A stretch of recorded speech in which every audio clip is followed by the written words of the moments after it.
कि माँ पार्वती ने कितनी तपस्या की थी शिव को पाने के लिए।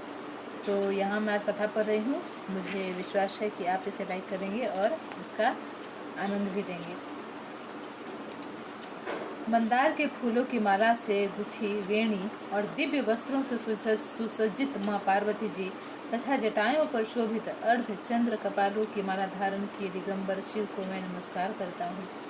एक समय परम पवित्र भूमि कैलाश पर्वत पर विशाल वट वृक्ष के नीचे भगवान शिव, माता पार्वती एवं सभी गणों सहित अपने बाघंपर पर विराजमान थे। बलवान वीरभद्र, भृंगी, श्रृंगी, नंदी आदि अपने अपने पहरों पर सदा शिव के दरबार की शोभा बढ़ा रहे थे। गंधर्व, किन्नर, ऋषिगण शिव भगवान के विविध अनुष्टुप छंदों में स्तुति गान कर विविध प्रकार के वाद्यों को बजाने में संलग्न थे। इसी सुअवसर पर माता पार्वती जी ने भगवान शिव से दोनों हाथ जोड़कर प्रश्न किया, हे महेश्वर, मेरे बड़े सौभाग्य हैं जो मैंने आप सरीखे अर्धांगी पति को वरण किया।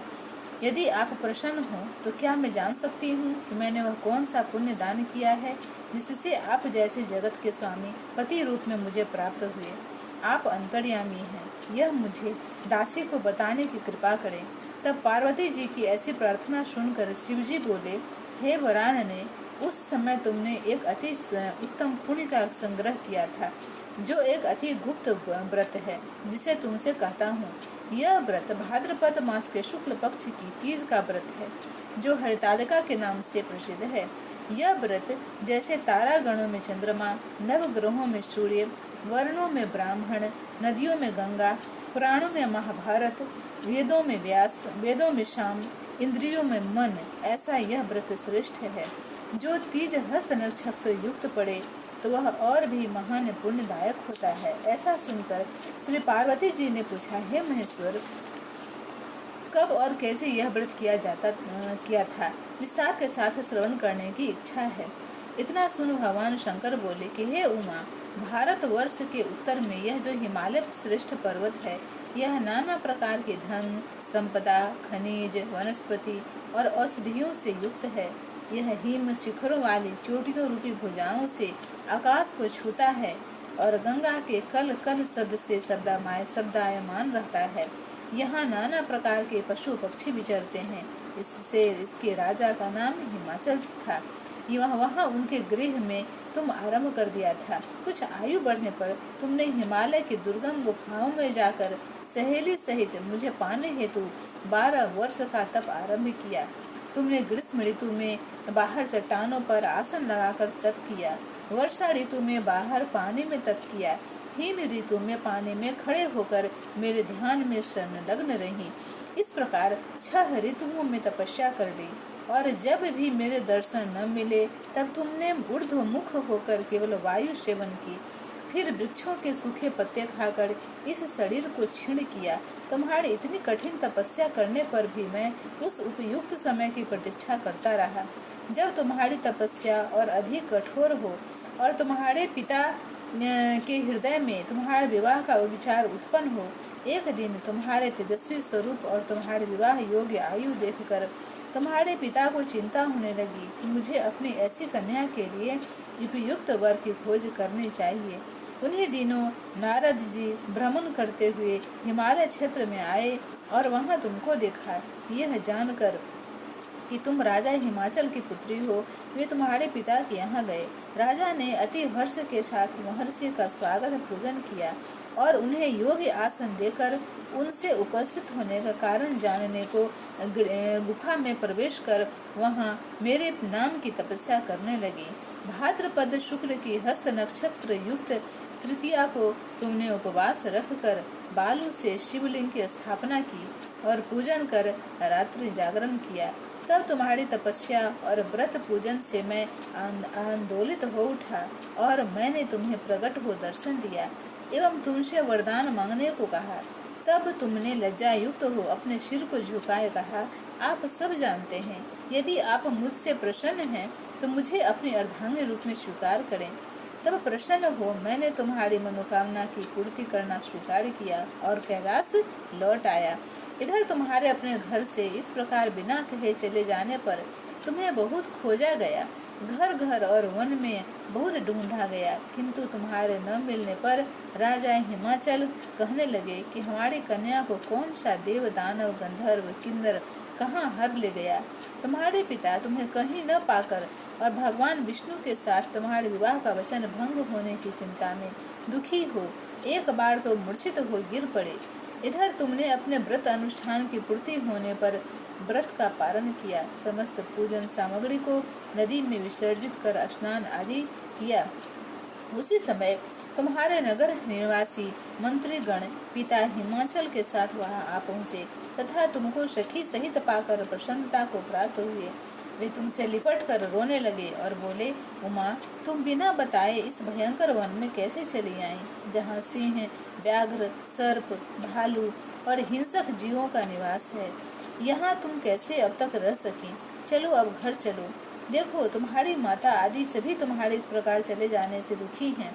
यह सुनकर तुमने कहा, पिताजी, आपने जो मेरा विवाह विष्णु जी के साथ करना स्वीकार किया है, इससे मैं इसी वन में रहकर अपने प्राण विसर्जन करूंगी।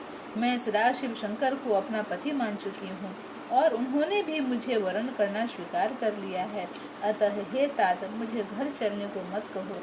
ऐसा सुनकर महाराज हिमाचल दुखी हुए और बोले, हे पुत्री, तुम शोक मत करो। मैं तुम्हारा विवाह भगवान विष्णु के साथ कदापि नहीं करूँगा और तुम्हारा अभीष्ट वर जो तुम्हें प्राप्त है उन्हीं सदाशिव के साथ ही तुम्हारा विवाह करूँगा। अब घर चलो। इतना सुनकर तुम खुशी खुशी अपनी सहेली के साथ नगर आ गई और अपनी माता तथा सहेलियों से मिली। सभी और आनंद और प्रसन्नता छा गई। एक शुभ मुहूर्त में वेद विधि के साथ तुम्हारे पिता हिमाचल और माता महारानी मैना ने हमारे साथ तुम्हारा विवाह कर दिया। हे पार्वती, उसी व्रत के प्रभाव से तुमने ऐसे सौभाग्य को प्राप्त किया है। यह व्रत राज मैंने अब तक किसी को नहीं बताया है।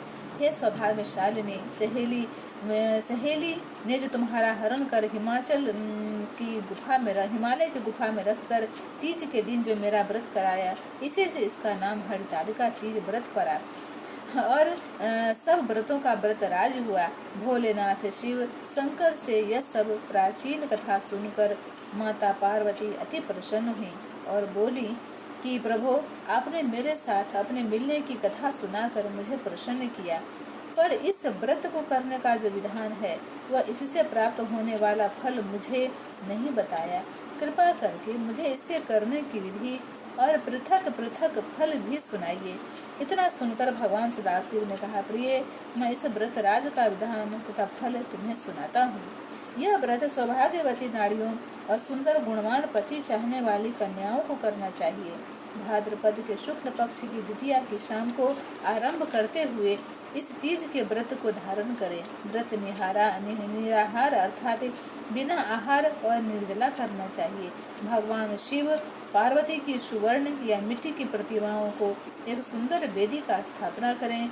केले, पुष्प आदि के खंभे स्थापित करके रेशमी वस्त्र के चंदोवा ताने। फिर स्तुति गान, वाद्य, भेड़ी, शंख, मृदंग, झांझ आदि से रात्रि जागरण करना चाहिए।